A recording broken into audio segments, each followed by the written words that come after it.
Assalamualaikum warahmatullahi wabarakatuh. Waalaikumsalam warahmatullahi wabarakatuh. A'udzu billahi minasyaitonir rajim. Bismillahirrahmanirrahim. Ila hadrati Rasulillah Muhammadin sallallahu alaihi wasallam. Wa khususan ila asatidina wa masyayikhina. Al-Fatihah. A'udzu billahi minasyaitonir rajim. Bismillahirrahmanirrahim. Alhamdulillahi rabbil alamin. Ar-Rahmanir Rahim. Maliki yaumiddin. Iyyaka na'budu wa iyyaka nasta'in. Ihdinas siratal mustaqim. Siratal ladzina an'amta 'alaihim ghairil maghdubi 'alaihim waladdallin. Amin. Bismillahirrahmanirrahim. Sebelum saya lanjut materi tajwid, mengulang materi di minggu yang kemarin. Coba Ani, makharijul huruf itu kalau dirinci menjadi berapa bagian? 5 bagian. Kalau dirinci menjadi berapa bagian? Berapa macam? 17. Ya, 17 bagian. Ya, 17 bagian. Itu kalau dirinci. Yusuf, tapi kalau misalnya diglobalkan, ya diringkas, dari 17 tadi menjadi berapa, Sob? 17 menjadi Diringkas menjadi 2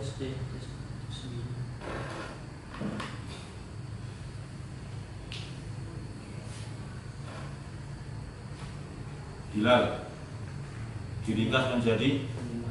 ya menjadi 5 bagian. Jadi kalau dirinci itu 17, kalau diglobalkan, diringkas menjadi 5 bagian. 5 bagian yang dimaksud, yang pertama disebut apa, Bung? Al-Jauf. Ya, al-jauf. Al-jauf itu artinya apa, Bung? Rongga mulut, Pak. Ya, rongga mulut atau lubang mulut. Kemudian yang kedua, yang Al-halqu, al-halqu, artinya tenggorokan. tenggorokan. Ya. Yang pertama al-jauf, yaitu rongga mulut. Yang kedua al-halqu, yaitu tenggorokan. Kemudian yang nomor 3, Tony, al-lisan. Artinya al-lisan itu apa? Ya, lidah. Ingat, yang pertama al-jauf, kemudian yang kedua al-halqu, yang ketiga al-lisan. Coba bisa diulang. 1 al-jauf, yang kedua al-halqu, yang ketiga al-lisan. Lanjut, Kamil, yang nomor 4, Mil. Asyafatain. Apa? Asyafatain. Ya, asyafatain. Asyafatain artinya apa, Mil? 2 titik. Ya, dua bibir. Kemudian yang nomor 5, Andi. Al-Khayshum. Ya, al-khayshum. Artinya apa, Andi? Al-khayshum. Janur hidung. Apa? Janur hidung. Ya, janur hidung. Nah, 5 bagian itulah yang akhirnya menjadi ringkasan dari 17. Ya, 17 tempat keluarnya huruf diringkas menjadi 5. Nah, dari 5 ini yang paling banyak itu adalah yang nomor 3. Ya, yang nomor 3. Apa, Zul? Yang nomor 3 tadi? Al-lisan. Ya, al-lisan. Al-lisan itu lidah, itu terbagi menjadi 10 bagian sendiri, seperti ujung lidah, kemudian tengah lidah, kemudian pangkal lidah.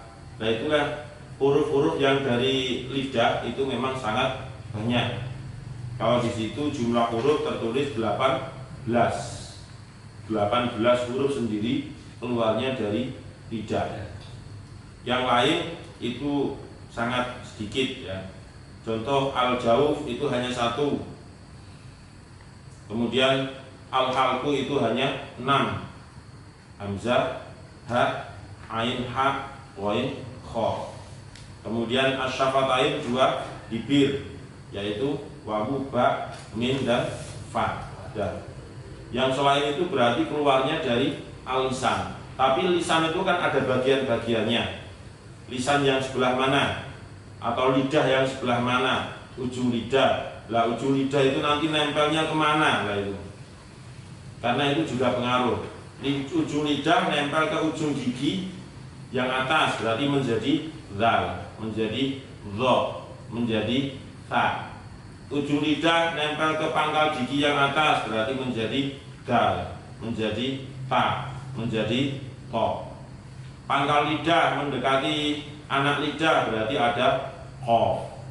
Kemudian maju sedikit ada ka. Kemudian tengah-tengah lidah nanti ada jim, ada ya, ada shin. Kemudian agak maju sedikit nanti ada sebangsanya lam, ada nun, ada ro. Nah, jadi banyak dari lidah itu huruf-huruf jaiyah yang keluar dari sana. Bismillahirrahmanirrahim. Kita lanjutkan. Bismillahirrahmanirrahim. Bismillahirrahmanirrahim. Di bawah ini disebutkan masing-masing makharijul huruf. Di bawah ini disebutkan masing-masing makharijul huruf. 1. Al-jauf. Al-jauf. Imam Ibnul Jazari berkata, Imam Ibnul Jazari berkata, fa'aliful jaufi fa'aliful jaufi wa ukhtaha wahi wa ukhtaha wahi hurufu maddin hurufu maddin lil hawa'i tantahi. lil hawa'i tantahi. Menurut bahasa al-jauf adalah al-khola. Al-jauf adalah al-khola, Artinya tempat yang kosong artinya tempat yang kosong atau rongga. Menurut istilah adalah mantiqatut tajwifi mantiqatut tajwifi al-halqiyyi al-halqiyyi wa tajwifil famawiyyi. wa tajwifil famawiyyi. Artinya Daerah rongga tenggorokan dan rongga mulut. Jadi lubang antara mulut dan tenggorokan hingga penghabisan adalah tempat keluarnya huruf mad dan lin atau lunak. Huruf-hurufnya adalah 1. Alif mutlak. Contoh khofa aso. 2. Wawu sukun atau mati jatuh setelah dhamma. Contoh kunu. 3. Ya sukun jatuh setelah kasroh. Contoh rohimun karimun. 4. Huruf lin yang berjumlah 2 yaitu 1. Wawu mati jatuh setelah fathah. Contoh al-khawfu al-qawlu. 2. Ya mati jatuh setelah fathah. Contoh ainain. Huruf-huruf tersebut dinamakan jaufiyah. Artinya huruf-huruf sebangsa lubang mulut. Bismillahirrahmanirrahim. Yang pertama, nama dari makharijul huruf adalah al-jauf. Artinya apa? Lubang mulut atau rongga mulut. Nah, al-jauf itu kalau didefinisikan menurut bahasa, kalau diartikan menurut bahasa, artinya sama dengan al-khola. Apa al-khala itu artinya? Tempat yang kosong. Ya, tempat yang kosong. Tempat yang kosong. Sedangkan kalau menurut istilah, coba Kamil diulang. Ayo dibaca, Mil.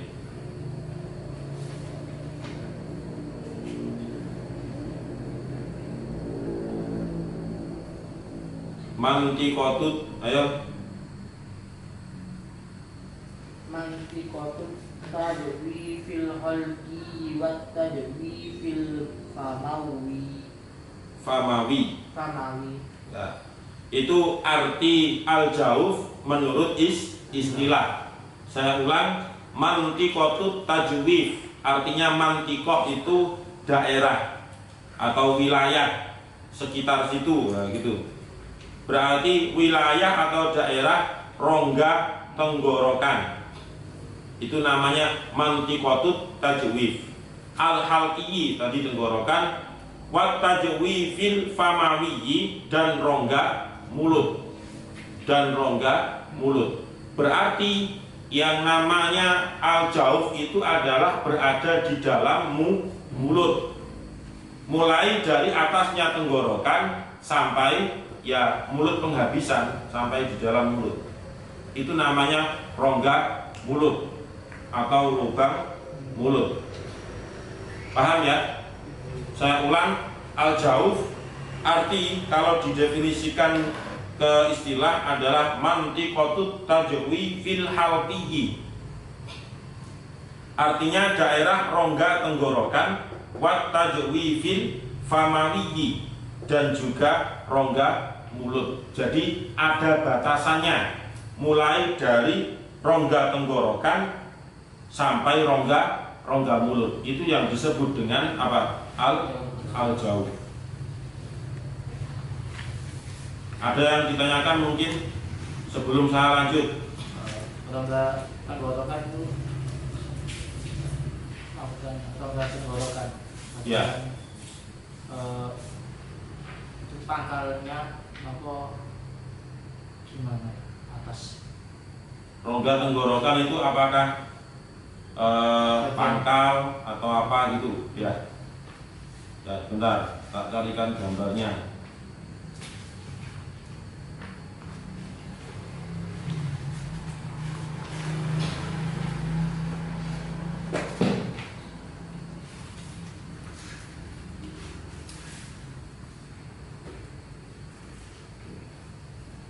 Ini karena terlalu kecil ya, semampunya. Jadi yang disebut dengan rongga mulut itu ya seperti ini. Jadi mulai ini sampai sini ini namanya al-jauf. Nah, jadi lubang di dalam mulut inilah yang disebut dengan apa? Al-jauf.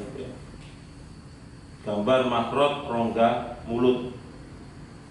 Alif sukun didahului fathah, ya sukun dari kasroh, kemudian waw sukun didahului dhammah. Maka keluarnya dari sini. Kalau tenggorokan berarti dia nggak sampai masuk kepada tenggorokan yang tengah atau apalagi sampai bawah, masih atasnya tenggorokan. Jadi perbatasan antara tenggorokan dengan apa namanya ya rongga mulut tadi itu. Ya.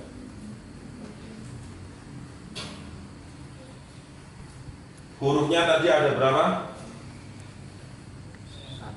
Ada satu sebenarnya, yaitu alif saja. Alif ini sebagai tanda mat.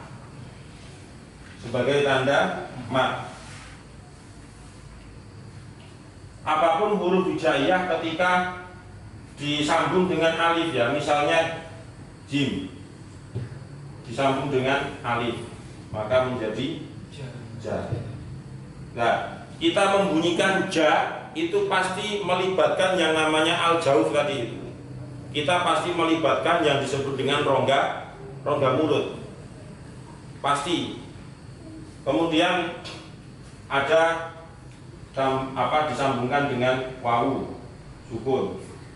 Maka menjadi ju.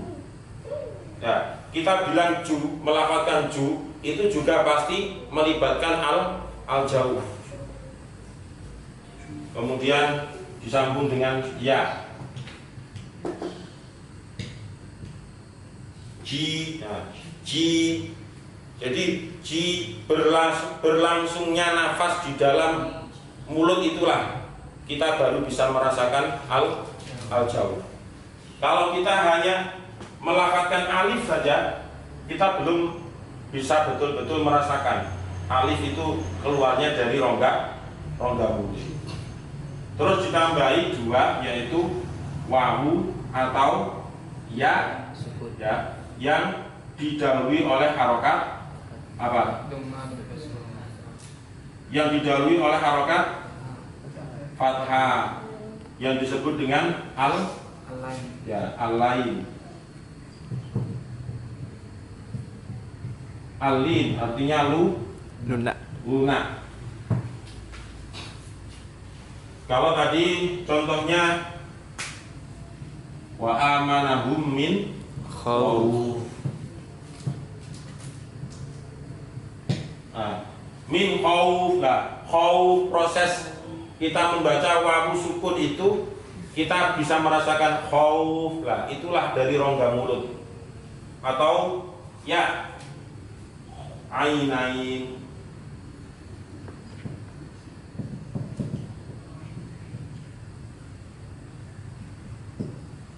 Ya, ainain. Nah, kita membaca ya yang sukun kemudian didahului oleh harokat fathah. Inilah yang disebut dengan al-lin atau lunak. Ainain min khawf wa syafatain. Nah, itulah huruf-huruf yang keluar dari mana? Al jauh atau rongga mulut. Ada lagi yang ditanyakan?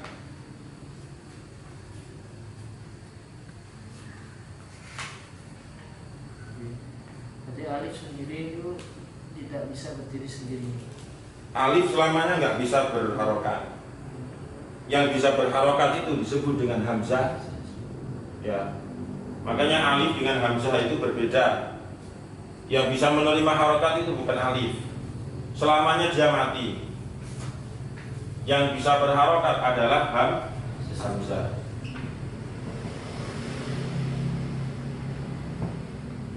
Nah, kadang pengaruh tulisan itu juga bisa ya. Tetap tulisannya seperti ini, tapi kok dia berharokat, ya berarti itu namanya hamzah gitu. Contoh di Quran yang MQ itu penulisannya seperti ini. Tetapi walaupun di atasnya nggak ada hamzah kecil begini, misalnya. Kemudian dia berharokat fathah misalnya. Berarti dia disebut dengan hamzah. Jadi jangan terpaku pada penulisan. Maka yang dilihat adalah harokat. Dia terbaca atau tidak, gitu saja. Kalau terbaca berarti dia hamzah. Kalau tidak terbaca berarti dia ya alif. Nah, contoh lagi, ini yang satu kalimat mewakili semua mat tobi. Nu, hi, ha. Baik wawu, sukun, didahului domah. Ya ini sudah. Oh, ini ada. Ya sukun didahului kasroh. Ya sukun didahului kasroh. Hi. Kemudian alif jatuh setelah fathah. Ini juga ada. Nah ini sudah mewakili semuanya. Dan ketika kita melafadzkan nuhiha, kita bisa merasakan proses panjangnya ini itu ada ke rongga mulut ya. Hi, kemudian ha. Jadi hamparan kosongnya rongga mulut itulah yang kita rasakan, yang kita bunyikan. Dan dia harus melibatkan huruf lain. Ya, syaratnya harus melibatkan huruf lain. Kalau hanya wawu saja dia nggak bisa, atau ya saja nggak bisa, alif saja juga tidak bisa. Artinya tidak bisa apa? Tidak bisa berbunyi. Ya bunyinya hanya alif gitu aja. Ya wawu. Tapi ketika disambungkan dengan huruf huruf yang lain itu disambungkan di sebelumnya. Maksudnya alifnya diakhirkan, lah baru dia bisa berbunyi. Berarti kan dia harus melibatkan huruf yang lain, huruf hijaiyah yang lain maksudnya. Ada lagi yang ditanyakan?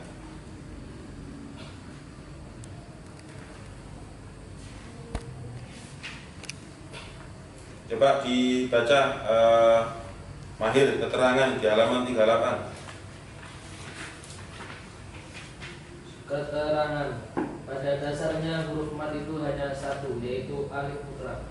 Adapun wawu dan ya dibaca mat hanya tertentu saja, yaitu ketika keduanya harus mati.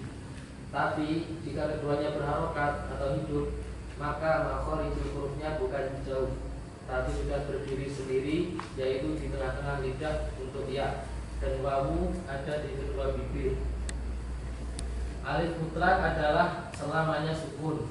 Apabila berharokat disebut hamzah. Alif ini tidak bisa dibaca terkecuali dirangkai dengan huruf yang lain. Alif dibagi menjadi dua. Satu, alif mamdudah, lawan kata maksurah. Contoh, qola, khofa. Dua, alif layyinah, lawan kata qaimah. Contoh, Musa, Isa. Ya, itu tambahan ya, tambahan tapi wajib kita ingat-ingat karena ini sangat penting. Sangat penting itu artinya seperti yang tadi ditanyakan oleh Yusuf itu. Karena pada dasarnya sebenarnya huruf mat itu hanya ada satu, yaitu alif. Karena dia sudah punya makhraj sendiri gitu ya. Sudah punya makhraj sendiri, tidak harus menunggu seperti wawu dan ya. Kalau wawu dan ya kan wawunya harus disukun, kemudian sebelumnya berharokat dhamma. Kalau alif kan tidak, dia bisa berdiri sendiri. Nah, maka dari itu di situ tertulis adapun wawu ya dibaca mat hanya tertentu saja, yaitu ketika keduanya harus mati. Kalau wawu dan ya itu berharokat sendiri, misalnya wa atau ya, berarti dia makhrajnya sudah bukan dari al-jauh, tetapi dari al-lisan, nantinya sudah pindah. Makanya di sebagian buku tajwid yang lain ya nggak usah disalahkan. Ada yang mengatakan huruf dari al-jauf itu adalah satu, yaitu alif. Di sini juga sebenarnya sama. Di sini juga sebenarnya sama, yaitu satu, yaitu alif. Kemudian di situ ada tertulis wawu sukun, ya sukun, itu hanya sekedar mengembangkan saja supaya kedepannya itu tidak bingung gitu, supaya selanjutnya itu sudah bisa dipahami. Kemudian alif mutlak adalah selamanya sukun. Yang namanya alif mutlak itu sukun. Apabila berharokat maka disebut dengan hamzah. Ada tulisan misalnya seperti ini.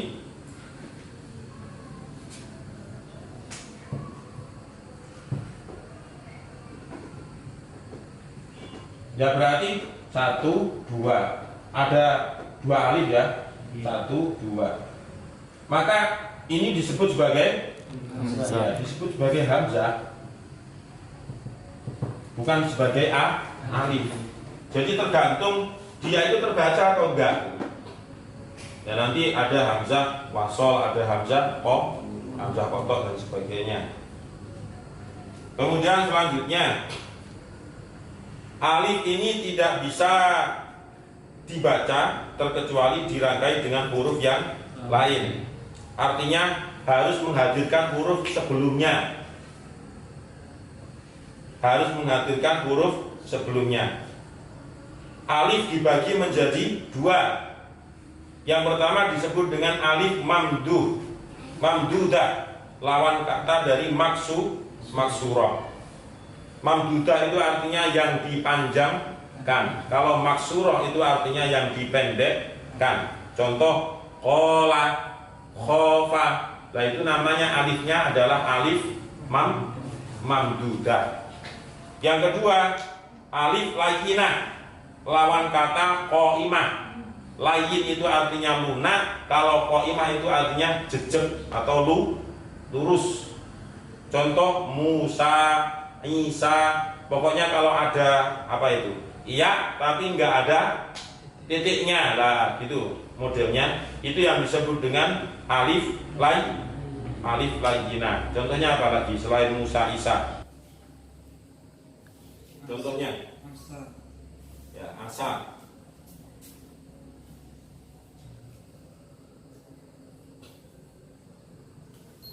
Ini disebut dengan alif layyinah.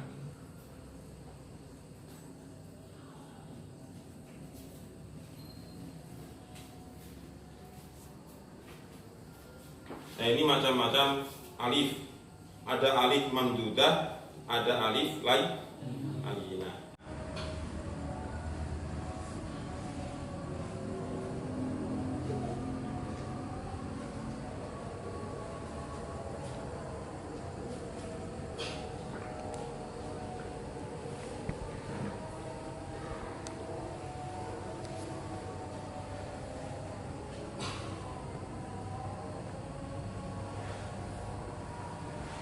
Ada pertanyaan sebelum diakhiri? Silakan yang mau bertanya.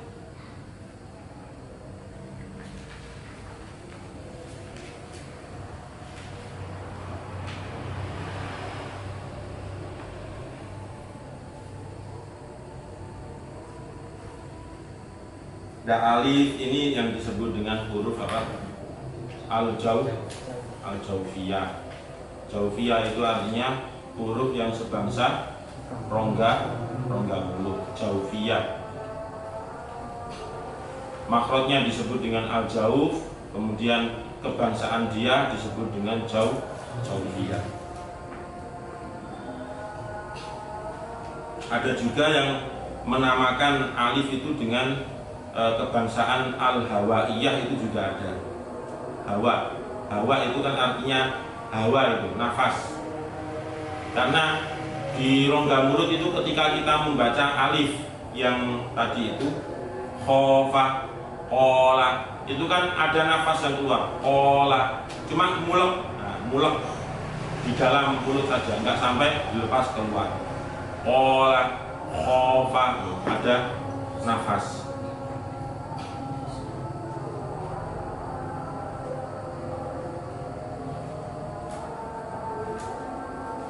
Shadaqallahul azim. Allahumma arhamna bil Qur'an waj'alhu lana imaman wa nuran wa hudan wa rahmah. Allahumma dhakkirna minhu ma nasina